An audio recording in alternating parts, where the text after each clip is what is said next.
আজ পালং শাকের দুর্দান্ত স্বাদের একটা রেসিপি শেয়ার করব। পালং শাক এইভাবে যদি একদিন রান্না করেন, ছোট থেকে বড় সকলেই কিন্তু একবার খাওয়ার পরে প্রতিদিনই এই রেসিপিটাই খেতে চাইবে। এটা আমি গ্যারান্টি দিয়ে বলতে পারি। নমস্কার বন্ধুরা, শ্বশুরবোমা রান্নাঘর অ্যান্ড ব্লগ চ্যানেলে সকলকে স্বাগত। সবার প্রথমে এইখানে আমি একদম ছোট ছোট পালং শাক নিয়েছি। এরপর পালং শাকগুলোকে কেটে নেব। তার জন্য গোড়াটাকে প্রথমে আগে কেটে বাদ দিয়ে দেব। এইখানে কিন্তু আমি শুধু যে পালং শাকের পাতাগুলোই নেব। এই যে ডাঁটিগুলো রয়েছে এগুলোকে কিন্তু আমি কেটে রেখে দেব, অন্য কোনো রান্নায় ব্যবহার করব। ঠিক এইভাবেই আমি শুধুমাত্র পাতাগুলোকে নিয়ে ডগাগুলোকে গোড়া সমেত রেখে দেব, যাতে ডগাগুলো নষ্ট না হয়। এরপর পাতাগুলোকে একসাথে হাতের মুঠোর মধ্যে রেখে তারপরে একদম ছোট ছোট করে কেটে নেব। যতটা সম্ভব ছোট করে কাটার চেষ্টা করবেন। শাকগুলো কিন্তু একদম ছোট ছোট করে কেটে নেওয়া হয়ে গেছে। আমি আরেকটু কিন্তু দুইবার করে কেটে নিচ্ছি, যাতে আরও ছোট ছোট হয়ে যায়। এইভাবে সমস্ত শাকগুলো কেটে নিয়ে ফিরে আসছি। শাকগুলো আমি কেটে নেওয়ার আগেই কিন্তু ধুয়ে নিয়েছিলাম। আর কাটার পরে কিন্তু কখনোই শাক ধুতে যাবেন না, এতে কি হয় শাকের ভেতরে থাকা গুণাগুণগুলো বেরিয়ে যায় জলের সাথে। দেব শাকের মধ্যে লবণ। এখানে আমি ছোট চামচের 1 চা চামচ লবণ ব্যবহার করেছি। তারপর হাত দিয়ে শাকটাকে লবণের সাথে খুব ভালো মতন চটকে নেব। কত সুন্দর একদম কিন্তু ছোট ছোট করে কেটে নেওয়া হয়ে গেছে। তারপর লবণ দিয়ে চটকে যদি আমি একটুখানি সময় রেখে দিই, তাহলে কিন্তু শাকটা একদম মজে অর্ধেকের থেকেও কম হয়ে যাবে। বোলের মধ্যে কিন্তু সম্পূর্ণ ভরে শাকটা ছিল। যখন লবণ দিয়ে চটকে নেওয়ার পর কিন্তু অর্ধেকের থেকেও কত কমে গেছে আর কতখানি জল বেরিয়ে গেছে। একটা মিক্সিং জার নিয়েছি আর তার মধ্যে দিয়ে দিচ্ছি বড় বড় করে কেটে নেওয়া পেঁয়াজ। দেব কিছুটা পরিমাণ কুচিয়ে নেওয়া আদা, ঝালের জন্য বেশ কিছুটা পরিমাণ কাঁচা লঙ্কা, আর দেব রসুন।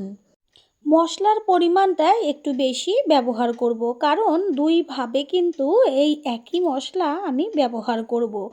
এবার সামান্য জল দিয়ে পেস্ট করে নেব। এই মশলাটা পেস্ট করে একটা পাত্রে ঢেলে নেব। তারপরে আগে থেকে কিছুটা পরিমাণ ছোলার ডাল আমি ভিজিয়ে রেখেছিলাম। এটাকে 4 থেকে 5 বার জল পাল্টে ধুয়ে নেব।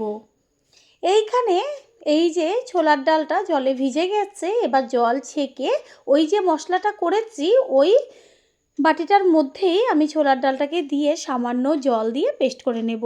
জলের পরিমাণ কিন্তু একদমই বেশি ব্যবহার করব না।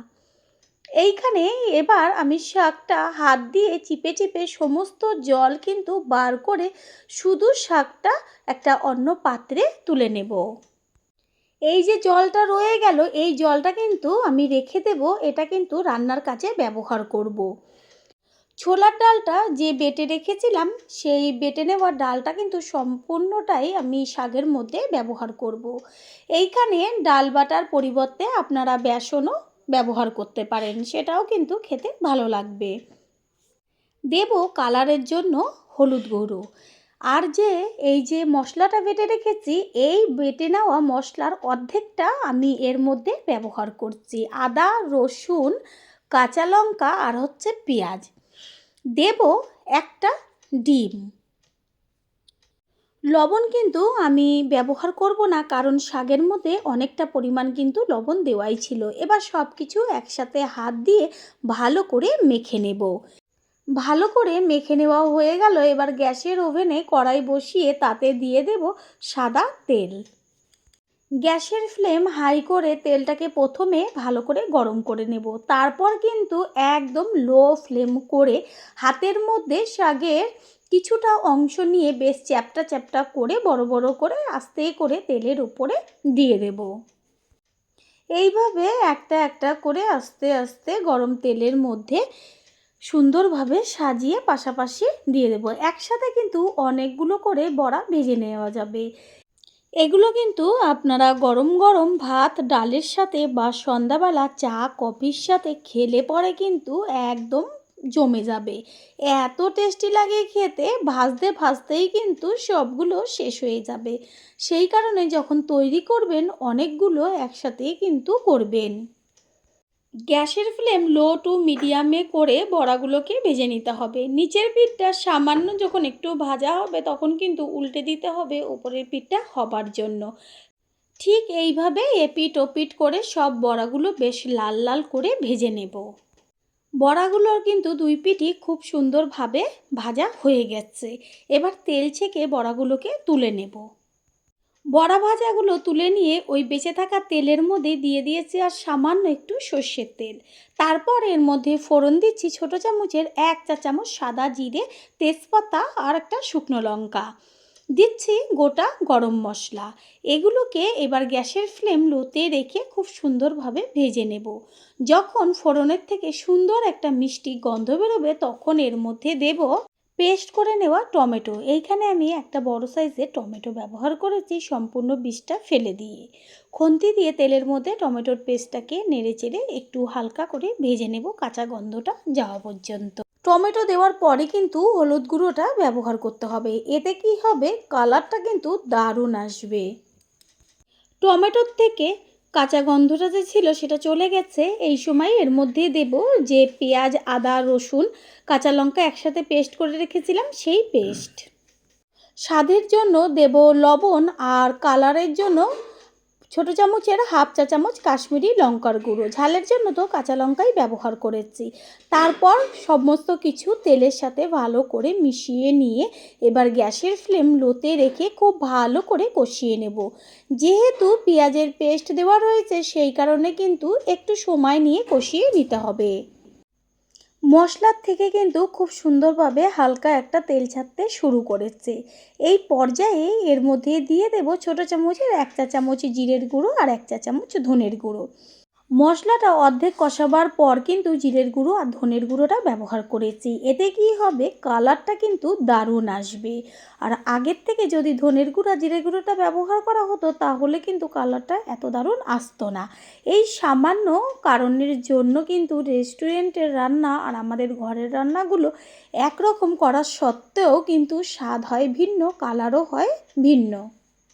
মশলাটা যখন কষানো হবে তখন কিন্তু যে পালং শাকের জলটা রয়েছে সেটাই অল্প অল্প করে মশলাটাকে একটু সময় নিয়ে কষিয়ে নিতে হবে। আলাদাভাবে কিন্তু কোনো রকম জলের প্রয়োজন নেই।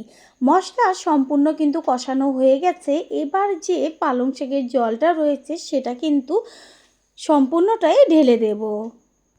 পুরনো বন্ধুদের সবসময় আমাদের পাশে এইভাবে ভালোবেসে সাপোর্ট করার জন্য অনেক অনেক ভালোবাসা।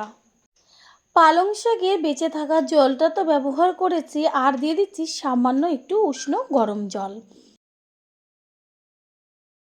গ্যাসের ফ্লেম হাই করে দিয়ে জলটা মশলার সাথে মিশিয়ে খুব ভালো করে ফুটিয়ে নেব।